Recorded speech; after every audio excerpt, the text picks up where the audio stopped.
right, onto the 400. And then I'll do some other job.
Hello there, I am back sharpening my chainsaw chain, the 661.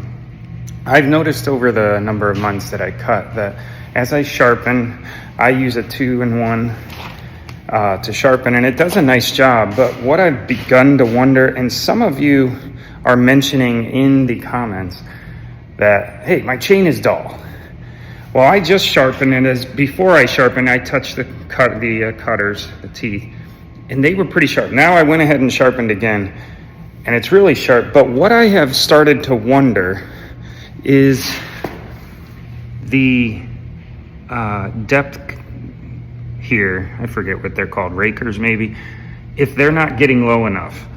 So I'm gonna try something, and I'm going to use a file and knock them down just a little. Somebody did this on and you can see when I guess there, it's really not that deep, where that tells the teeth where they can cut, how much wood they can take out as they cut. And I find I'm getting much more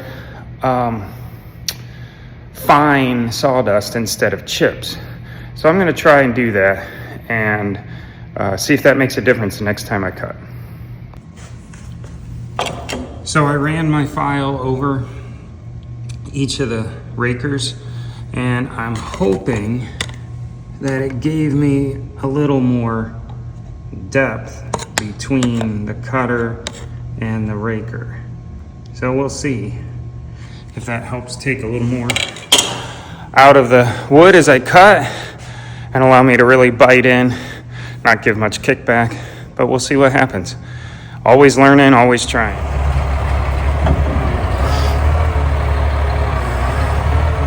Here's one of my tree services bringing all ash. He said he's got a massive job. Boy, that's a blessing to get ash.